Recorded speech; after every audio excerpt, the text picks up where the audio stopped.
모자. 눈이 펄펄 나리는 오늘 아침에 승호의 어머니는 백일기침에 신음하는 어린 승호를 둘러엎고 문 밖을 나섰다. 그가 중국인 상점 앞을 지나칠 때 며칠 전에 어멈을 그만두고 쫓기어 나오듯이 친가로 정신없이 가던 자신을 굽어보며 오늘 또 친가에서 외모와 싸움을 하고 이렇게 나오게 되니 이젠 갈 곳이 없는 듯 하였다. 그나마 그의 외모는 말할 것도 없지만 아버지만 쳐다보고 그대로 딸 자식이니 몇 해는 그만두고라도 몇 달은 보아주려니 보다도 승호의 백일기침이 낫기까지는 있게 되려니 하였다가 그 역시 남인 애희네보다도 못하지 않음을 그는 눈물겹게 생각하였다. 어디로 가나 그는 우뚝 섰다. 사람들은 부절히 그의 옆으로 지나친다. 그는 멍하니 하늘을 쳐다보면서 이제야말로 원수같이 지내던 시형네 집에나마 머리 숙여 들어가지 않을 수가 없었다. 그렇게 생각하고 나니 자신은 도수장에 들어가는 소 모양으로 온몸이 부르르거리고 차마 발길을 떼어놓을 수가 없었다. 그러나 한편으로 생각하면 비록 그의 남편은 이미 죽었지만 남편의 뒤를 이을 이 승호가 있지 않은가. 이 승호야말로 친가에서보다도 시형네 집에서는 유리한 조건이 되지 않는가. 조카 자식도 자식이지 오냐 가자 하고 그는 억지로 발을 떼어 놓았다. 더구나 시형네는 방금 약방을 펼쳐놓고 있으니 들어가기가 어려워서 그렇지 그가 들어가기만 하면 승호의 이 기침도 곧 나아질 것 같았다. 그는 용기가 났다. 아무러한 모욕을 주더라도 꿀꺽 참자 하고 느려지는 발길에 힘을 주었다.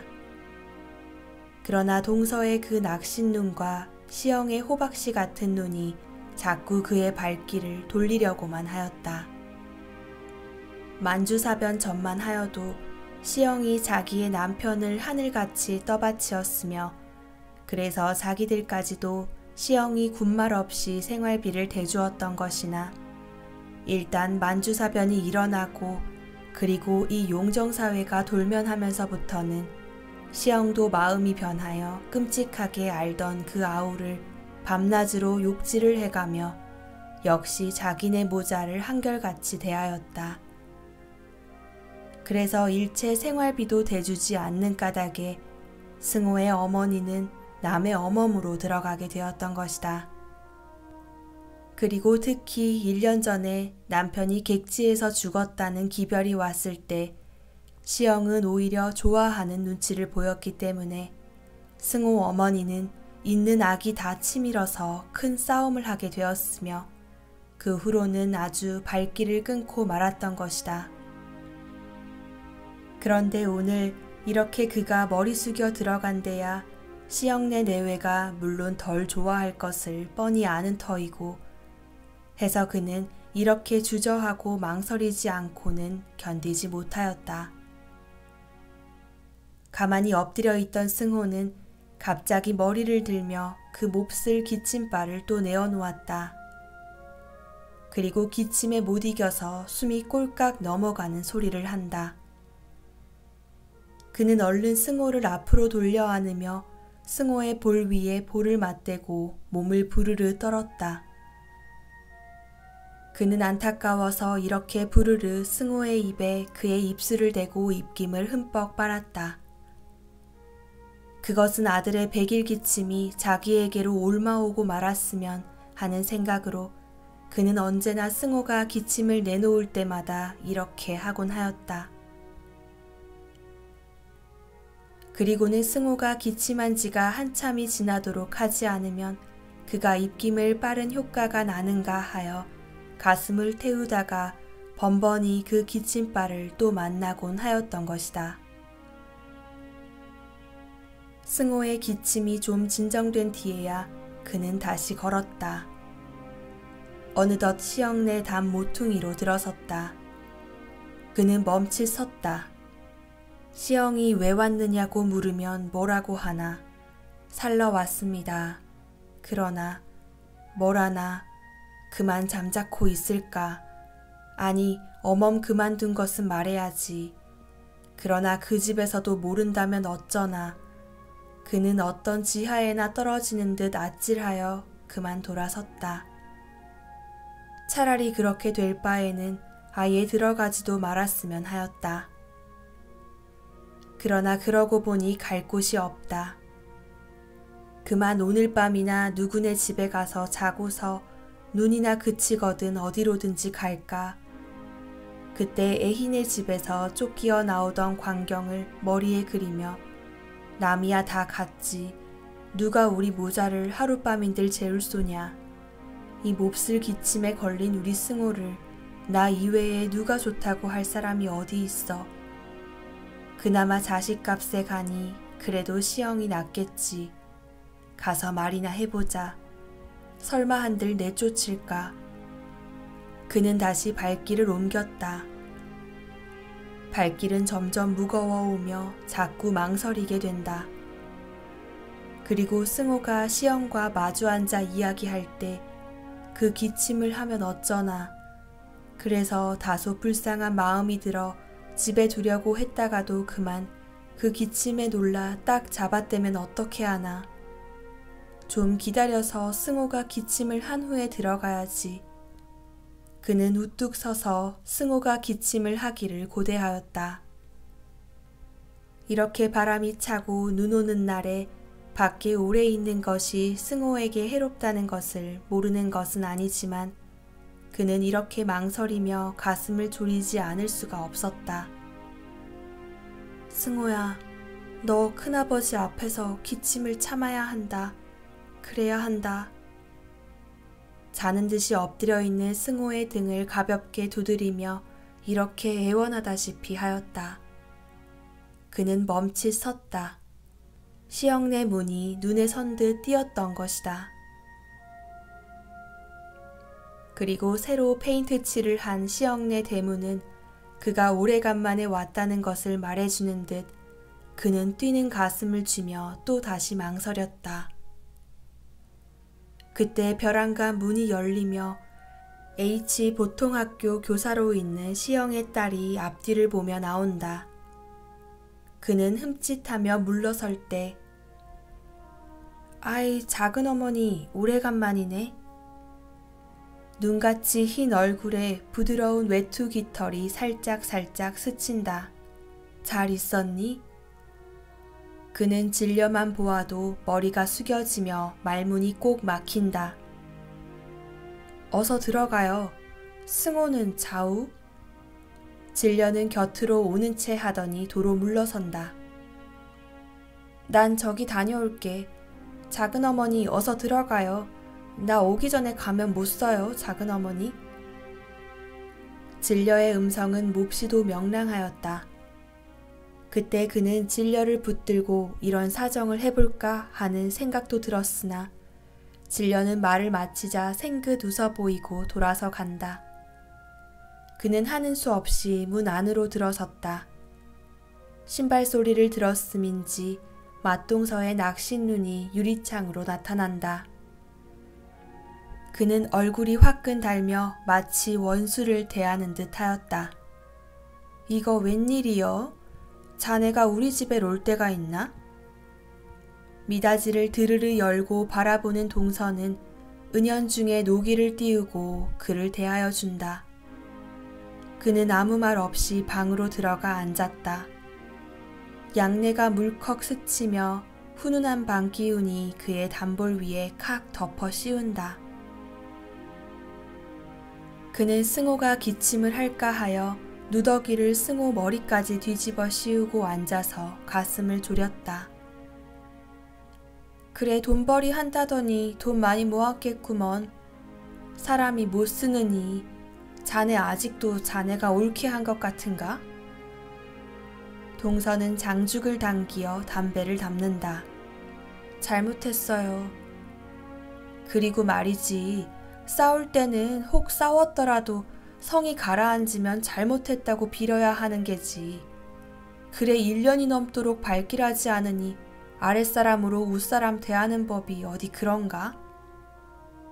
잘못했다는 말의 동서는 성이 좀 풀린 모양인지 이러한 말을 한다. 그는 목을 놓아 울고 싶은 것을 겨우 진정하며 자신의 마음이 참말 좁은 것 같았다. 그는 감격하였다. 웃방에서는 중국인이 약을 사러 왔는지 중국인의 음성 틈에 시영의 굴달한 음성이 들린다. 그는 동서가 성이 좀 풀린 뒤 모든 것을 탁 털어놓고 사정하리라 하였다. 그리고 무슨 말을 꺼내려 하였으나 앞서는 것은 눈물뿐이요 입을 뗄 수가 없었다. 그러자 승호가 머리를 들더니 기침발을 또 내놓았다. 그의 어머니는 어쩔 줄을 몰라 쩔쩔매었다. 아니, 그 애가 백일 기침이 아니라고? 동서는 금시로 눈이 셀쭉해진 바 승호의 어머니가 어째서 온 것을 짐작하였던 것이다. 백일 기침에는 약이 없다네. 언제부터 그 병에 걸렸나? 승호의 어머니는 약이 없다는 말에 기가 질리어 얼굴이 새하얗게 되었다. 그러면 승호는 죽는 수밖에 없구나 하는 생각이 그의 머리를 아득하게 하였던 것이다. 애를 잘 간수할 것이지. 자네 있는 집에 누가 앓는가? 아니유. 그러면 그 집에서도 싫어하지 않겠는가? 아주 나왔어요. 말끝에 그는 울고야 말았다. 동서는 휑 돌아앉는다. 백일 기침은 전염병이니 누가 좋아하겠나. 동서는 처음에는 약을 얻으러 온 것으로만 알았으나 지금 생각하니 있을 곳이 없어 온 것임을 알았다. 동서는 갑자기 멸시하는 생각과 함께 가라앉으려던 분이 치받친다. 좋을 때는 발길 안 하더니 새끼가 죽게 되고 있을 때가 없으니 온단 말이여. 우리는 모르네. 자네 왜 그리 기세 좋고 떠들고 나가더니 1년이 못 되어 돌아오는가? 우리는 그런 꼴 못 봐. 자네 친정집 있지? 그리 가든지 시집을 가든지 우리와는 그때부터 일면을 끊지 않았나. 담뱃대로 재떨이를 탕탕 친다. 승호의 어머니는 볼을 쥐어박힌 듯 온 얼굴이 안 아픈 곳이 없었다. 그는 입술을 꼭 다물어 다시 한번 사정하리라 하였다. 어쩌겠습니까? 한번 용서하십시오. 용서?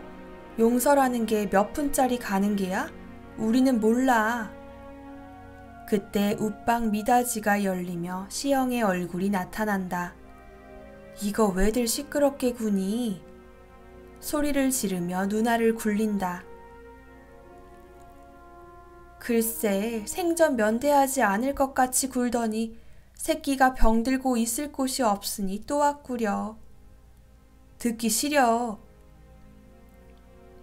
시영은 소리를 냅다 자르며 미닫이를 도로 닫는다. 그나마 실끝같이 믿었던 시영조차도 저 모양이다. 그는 벌떡 일어났다. 잘들 살아요. 그는 미친 듯이 밖으로 뛰어나왔다. 그는 정신없이 행길까지 나왔다. 눈은 여전히 소리 없이 푹푹 쏟아진다. 그는 우뚝 섰다. 남편을 그는 원망하지 않을 수 없었다. 그러나 그는 곧 후회하였다. 잠 한 잠 떳떳이 자지 못하고 밥 한 끼 달게 먹어보지 못하고 산으로 들로 돌아다니다가 적에게 붙들려 죽은 남편을 원망하는 자신이야말로 너무나 답답한 여자 같았던 것이다. 남편이 산으로 가기 전에 그를 붙들고 뭐라고 말했던가. 우리는 아무리 잘 살고자 하나 잘 살 수가 없다고 하던 남편의 말이 그때는 무슨 말인가 하였으나 그가 살아올수록 남편의 말이 옳은 것 같았다. 아니, 옳은 것이다. 승호에게도 우리는 그렇게 가르쳐야 하오. 남편의 말. 아, 그 남편을 잃은 자신은 어떻게 해야 좋을까? 남편이 살았을 때는 아무러한 고생을 하여도 그래도 희망이 떠나지 않더니 지금에야 그는 무슨 희망이 있으랴. 그저 앞이 캄캄한 것 뿐이었다. 그는 우뚝 섰다. 이런 생각을 하니 그런지 남편의 그 눈, 그 입모습이 자꾸 떠올라서 그는 소리쳐 울고 싶었던 것이다. 그는 떨어지는 눈송이를 멍하니 바라보았다. 그리고 저 눈송이가 혹시 기침에 약이 되지 않을까 하는 생각에 널쩍널쩍 입을 벌리고 눈송이를 받았다. 그때 그는 시형네 방에서 맞댄 양내를 얼핏 생각하며 혀끝이 섬뜩해지는 눈송이를 느꼈다. 그리고 무정하게 말하던 동서의 말이 떠올라 그는 눈을 무서웁게 떴다. 다음 순간에 그는 승호가 이 몹쓸 바람을 씌어서 더 기침을 하게 되면 어쩌나 하는 불안에 그는 머리에 썼던 수건을 벗어 승호를 씌웠다. 그리고 걸었다. 어디로 가나 아무데라도 가지. 그저 용정만 벗어나자. 인심이 야박하니 용정. 이 용정만 떠나서 자기네 모자와 같은 이러한 군경에 있는 사람들이야말로 자기네 모자를 박대하지는 않을 것 같았다. 이렇게 생각하고 나니 남편이 처음 떠나노라는 그 산이 문득 생각이 난다. 아니 어딜 가세요? 글쎄 말이나 해요. 그의 안타까워 묻던 말, 남편은 묵묵히 앉았다가 산으로 가우. 남편의 말, 어느 산? 그저 산이라고만 알아두지. 그 후부터 그는 멀리 바라보이는 산을 유정하게 바라보게 되었으며 누구의 입에서나 산이 어떻다는 말만 들어도 그는 가슴이 뛰곤 하였던 것이다. 산. 남편은 필시 어느 산인지는 모르나 산으로 갔을 것만은 틀림없었고 그래서 죽는 때까지도 산에서 산으로 옮겨 다니다가 무엇에 붙들렸을 것이라 하였다. 그는 눈을 들었다. 눈송이에 묻히어 잘 보이지 않는 저 산, 꿈같이 아득히 보이는 저 산, 자기네 모자는 산으로 갈 곳밖에 없는 듯 하였다. 가자 승호야, 아버지를 따라. 그는 흥분에 겨워 이렇게 말하였다. 그렇게 생각하니 그런지 저 산에 가면 남편의 해골이나마 대할 것 같고 그리고 죽으면서 자기네 모자에게 남긴 말이나 얻어 들을 것 같았다. 그는 힘이 부쩍 났다. 눈송이 송이는 그의 타는 듯한 볼에 떨어지고 또 떨어진다. 한참 후에 그는 휘휘 돌아보았다. 보이는 것은 이 눈에 묻힌 끝도 없는 들뿐이요 아무도 없는 듯하였다. 오직 자기네 모자와 그나마 자기네 모자로 하여금 희망을 가지게 하는 산뿐이었다. 그러나 그 산은 웬일인지 앞으로 가면 갈수록 아득해 보일 뿐이다. 그리고 보니 그의 얼굴도 눈바람에 부딪히어 못 견디게 쓰리고 아팠다. 달아서 그의 전신에 활활 부는 듯하던 열도 흔적도 없이 사라지고 자기는 쓸데없는 환영을 쫓고 있었다는 것을 그는 후회하면서 돌아보았다. 용정은 보이지 않았으며 벌써 2리 3리가량이나 온 듯하였다. 그는 돌아갈까도 하였다. 그러나 용정으로 돌아가기 전에 먼저 얼어 죽을 것 같았다. 그는 다시 돌아섰다. 가는 데까지 가보자. 그래서 집이 있으면 자고서 내일 어떻게 하더라도 우선 가자. 그는 발길을 옮기며 어딘가 집이 있는가를 살폈다. 이제부터는 확실히 날이 어두워가는 것임을 그는 알았을 때 그는 한층 더 조급하였다. 그리고 그는 인가를 찾아 헤매었다. 승호는 몇 번이든지 된 기침을 하였다. 그는 기침에도 관심하지 않고 오직 인가만 찾았다. 그가 이 길이 초행이 아니요 늘 다니던 길이므로 이 길 고피를 지나가면 마을이 있을 것을 짐작하나 웬일인지 그 길 고피를 다 지나와도 집이란 없고 그저 눈에 묻힌 들뿐이었다. 한참이나 이렇게 헤매이던 그는 그가 필시 길을 잘못 들은 것이라고 해서 눈을 똑바로 뜨고 두루 살펴보았으나 어디가 어딘지를 짐작하는 수가 없었다. 그저 무서운 바람 속에 현기증을 일으킬 만큼 빛나는, 아니 그의 머리를 흔드는 흰 눈뿐이었다. 그는 우뚝 섰다. 그리고 눈에 손을 갖다 대었다. 눈을 부비고자 함이었다. 그러나 손은 마치 나무로 만든 손 같았으며 임의로 움직일 수가 없었다. 그는 정신이 바짝 들었다. 자기가 지금 죽어가는 것이 아닐까 하는 생각이 번개같이 들었던 것이었다. 그는 손발을 자꾸 놀려보며 승호를 불러도 보았다. 그러나 그는 이러하고 있을 때가 아니라 하여 앞으로 걸었다. 그때 그는 저 멀리 인가 같은 것이 보이는 듯해서 허방지방 뛰어왔다. 그러나 역시 인가가 아니요 눈을 뒤집어 쓰고 있는 기둥 몇 개였다. 그는 놀랐다. 이 집터가 마차 정유소 터이었던 것을 알 수가 있었다. 그런데 기둥 몇 개만 남고 일이 되지 않았는가. 그는 그때 토벌란에 농촌의 집이란 대개가 다 탔던 말을 얼른 생각하며 전신의 맥이 탁 풀렸다. 그는 어쩔 줄을 몰랐다. 그리고 저 앞에 높은 토성을 가지고 있던 중국인의 집을 살펴보았다. 역시 그 집도 보이지 않았다.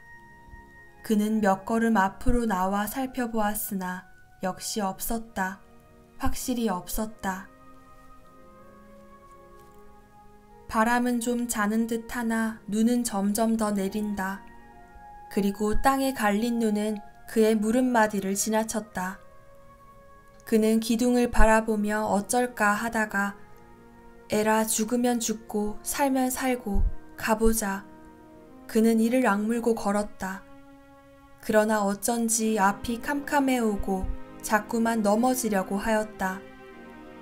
그리고 그의 고무신은 언제 어디서 벗겨졌는지 버선발 뿐이었으며 버선발에는 눈이 떡같이 달라붙어서 무겁기 천근이나 되는 듯 아무리 털어도 털어지지는 않고 조금씩이라도 더 붙음으로 어쩌는 수가 없었다.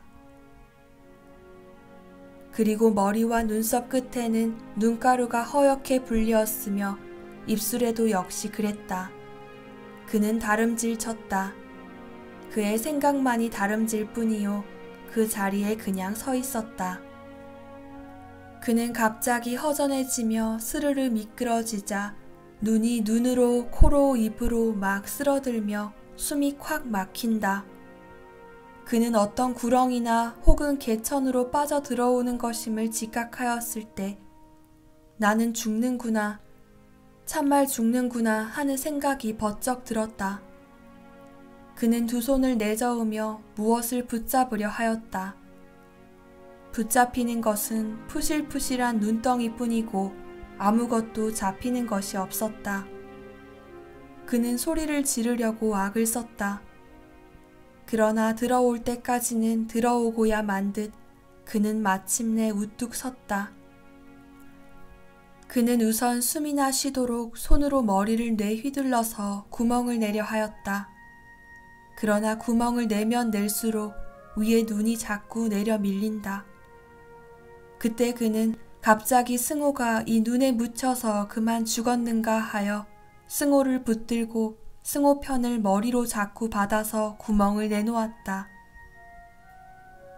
눈은 머리털을 밑으로 세워서는 차디찬 물로 변하여 그의 목덜미로 뱀같이 길게 따라 내려온다.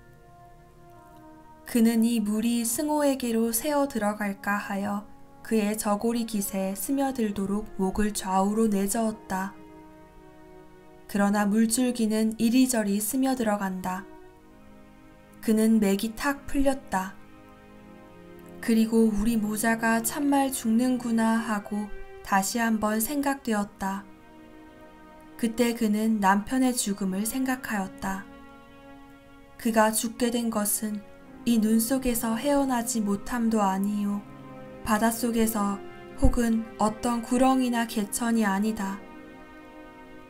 우리는 아무리 살려고 해 갖은 애를 다 써도 결국은 못 살게 되고 또 죽게 된다. 남편의 말, 옳다. 그가 살려고 얼마나 애를 썼던가. 그래도 사람이 산 이상해야 살 수 있겠지. 설마 한들 죽을까. 이러한 미련에 그날도 그날같이 애쓰다가 결국은 이러한 눈 속에서 죽게 되지 않았는가. 남편의 죽음과 지금 자기네 모자의 죽음은 얼마나 차이가 있는 죽음이냐. 그는 얼떨결에 아들을 부르며 이 아들로 하여는 결코 자신과 같은 인간을 만들지 않으리라 결심하였다. 그리고 아버지가 못다한 사업을 이 아들로 완성하게 하리라 하였다. 승호야. 그는 가슴이 벅차서 이렇게 승호를 부르지 않고는 견디지 못하였다. 그리고 이까진 눈속 같은 것은 아무 꺼릴 것이 없다고 부쩍 생각 키웠다.